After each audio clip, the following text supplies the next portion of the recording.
You can't afford to skip this video, you guys. I know many videos have been created about this game, but I want to make it even more interesting to you guys and go deeper into Kasparov's mind, making this game easy to understand for everyone. Let's see once again why this game is considered to be the greatest game played in the history of chess by Garry Kasparov, which was played back in 1999. So let's go. Garry Kasparov was having white pieces and he began with pawn to e4, then Topalov responded with d6, the PS defense or the perk defense. Well, the game continued normally with no strings attached. At this stage of the game, both players were just making normal moves. You can see Black is trying to fianchetto his bishop and castle short. Kasparov played bishop e3, intending to develop his queen and castle long because he anticipated bishop g7 and castle short. So he wants to start attacking from the king side as soon as he can. And so Topalov just continued with bishop g7, normal stuff,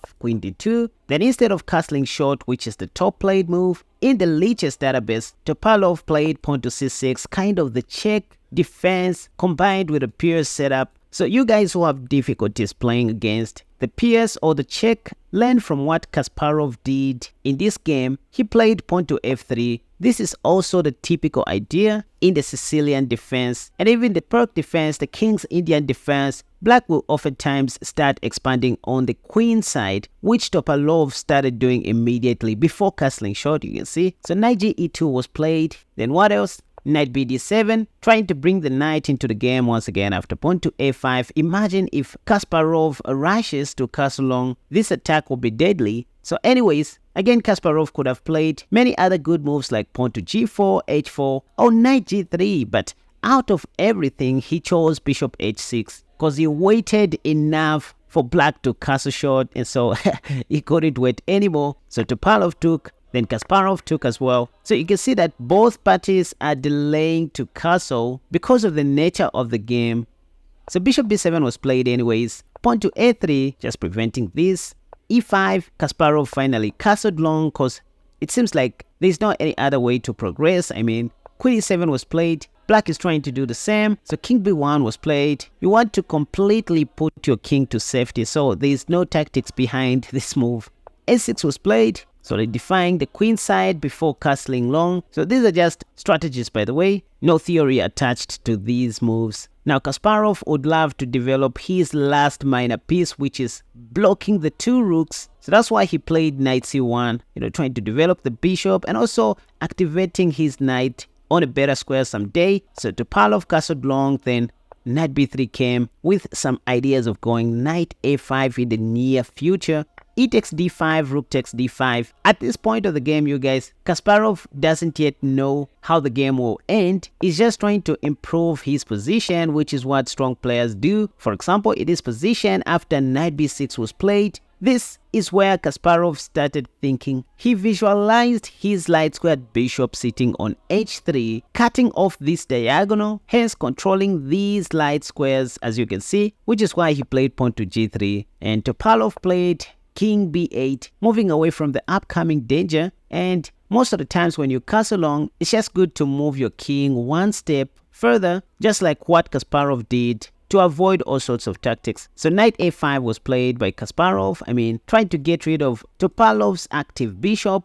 So Topalov said no, then bishop h3 finally came. You as beginners and intermediate level players are always looking for quick checkmates, traps and funny gambits, while these guys are always looking for something to attack and limiting their opponent's movements. So with advanced players, chess is a game of squares. Whoever is able to control many squares on the board should go on to win the game. This is a secret that you guys must know. Anyway, pawn to d5 was played by Black. Then queen f4 check. First of all, this is impossible because of pawn to e5. So don't do that. Even queen c7, blocking the check is impossible because of queen takes. So that's why Topalov played king a7. Then finally, rook he1 was played by Kasparov. Why this move out of everything? Well, first of all, this rook is doing a great job of controlling this file. And so the h rook was the only piece that wasn't doing anything on h1. So it had to be developed on a more active square. And that's what Kasparov did. It's all about piece activity and winning more squares. pawn to d4 was played, and Kasparov played knight d5, inviting the exchange of knights. But this came with an attack on the queen, so Topalov had to move in a way of wanting to exchange queens. Now pause a little bit right here, ladies and gentlemen, because this is where Kasparov went crazy with the move that shook the world. If it was somebody else or myself, I would have played something else like queen h4, or just simply retreating my queen back to d2 or c1. But see, in tournament games, it all comes down to one free pawn, ladies and gentlemen. So if you're able to win a free pawn in exchange of something, then you are good to go, which is what Kasparov did in this position. He accepted the queen exchange by first of all winning a free pawn on d4. The idea is that if queen takes, it's going to take back with a rook. So this is the first rook sacrifice that we see in this game, ladies and gentlemen. More to come. After c takes d4, if I was the one playing this game, maybe I was going to play queen takes d4 with check and go on to lose the game easily after something like queen b6. So it was in this position where Kasparov played another unbelievable move, rook e7 check. The idea was that in case of rook d7 blocking the check, Kasparov was simply going to take the free queen. Note that this rook is pinned to the king, and this was going to lead to something like a mate in 4 after this sequence of moves. Check. The only move is king b8, after which Kasparov would have played queen b6 check. The king can't go to c8 because of this bishop which Kasparov played a long time ago, all the way back to move 19. So the only move was going to be bishop b7 blocking the check, after which Kasparov was going to mate his opponent like this. So this is why Topalov didn't play rook d7 to block the check after Kasparov played rook e7 check. And by the way, knight d7 was even worse because of the same tactic, which is why black decided to play king b6, or at least the top engine move. But Kasparov yet again sacrificed a second piece after playing queen takes d4 with check. So king takes a5 was played. I mean, that was just a free piece. Kasparov played pawn to b4. This is a check.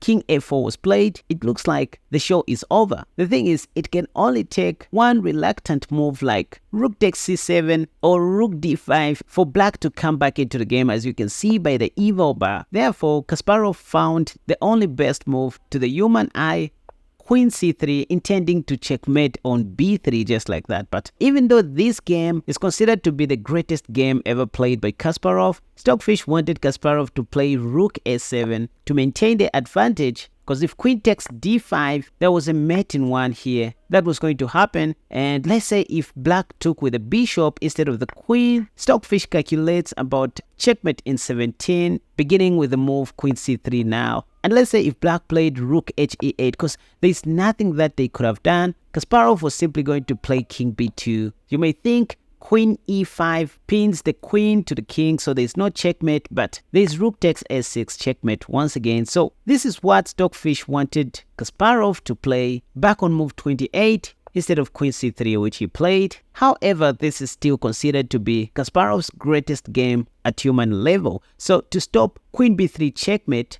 black took on e5, and then Kasparov played rook a7. In this position, if rook d6 was played in an effort to defend the pawn on a6, well, Kasparov was simply going to win this game, beginning with king b2, which was his idea. And let's say after something like queen d4, stopping the queen from moving, Kasparov was simply going to take the queen. If rook takes d4, there is rook takes a6 checkmate. And if something like knight d5, well, there's still queen d3, and this is still coming. So that's why Topalov didn't want to play rook d6. Instead, he defended his a6 pawn with bishop b7, after which Kasparov just took that free bishop. Why is that free? Because black can't even take the rook because of queen b3 checkmate once again. Anyway, queen c4 was played by Topalov, trying to neutralize the attack, but Kasparov just went on to take on f6. By the way, if rook d1 check, Kasparov was going to play king b2. So before playing rook d1,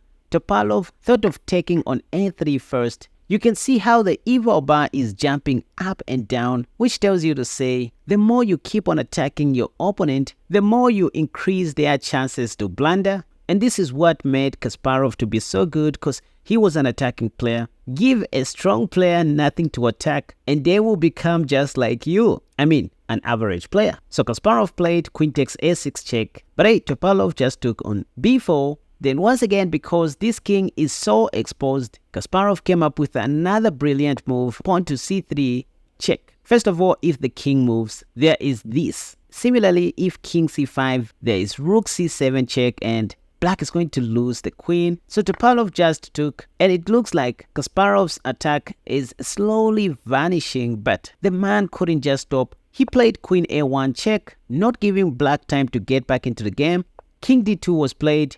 If king b3, Kasparov was going to play queen b2 check, which was going to be a mate in 2, by the way. And if king d3 was played, Kasparov was going to play bishop f1 and end up winning the queen. So that's why king d2 was played. Anyway, what else can Kasparov play apart from queen b2 check, which he played? Topalov played king d1, because if he played king e1 or something like king e3, Kasparov was going to play rook e7. There are these other ideas of checking the black king and maybe checkmating the whole kingdom. So after king d1, this is the moment where Kasparov had one more chance to throw away the game. I mean, the next move that Kasparov played is what made this game to be the greatest game of all times, because it looks like there's no better way for white to continue attacking. I mean, Kasparov doesn't even have any sensible checks at all. The black king seems to be completely safe, but Kasparov found this unbelievable move,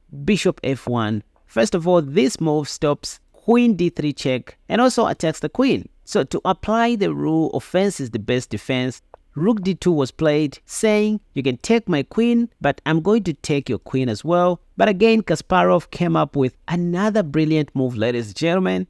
Rook d7, pinning the rook to the king. So rook takes d7 was forced, and then Kasparov played bishop takes c4, winning the queen. And this is how the whole kingdom collapsed. But hey, it's not too late. Topalov tried to play on maybe he was going to manage, pushing this pawn up to the end, because the king was ready to support this promotion, but Kasparov was quick enough to play queen a8. Anyways, pawn to c3 was played, but Kasparov quickly stopped this upcoming idea with queen a4 check, and obviously black cannot block this check. So rook e1 was played, then pawn to f4. I mean, what else?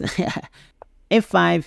King c1, getting out of trouble. Then after rook d2, attacking the pawn on h2, Kasparov played an indirect move, queen a7, and Topalov realized that he wasn't even playing against a human being, because how could anyone even see this combination? I mean, this is just so deadly, which anyone can't stand. So after seeing this possible continuation, Topalov resigned and left the room. So what do we learn from this game? Even though this was not the perfect game played by Garry Kasparov, at human level, it's considered to be the greatest because of the psychology involved behind this game and the art of attacking. So the main lesson is you should develop an attacking mind like Garry Kasparov, putting more pressure on your opponents to increase their chances to blunder. That's the main difference between average players and strong players. Strong players are fearless. They are eager to attack something, ready to cause chaos on the board,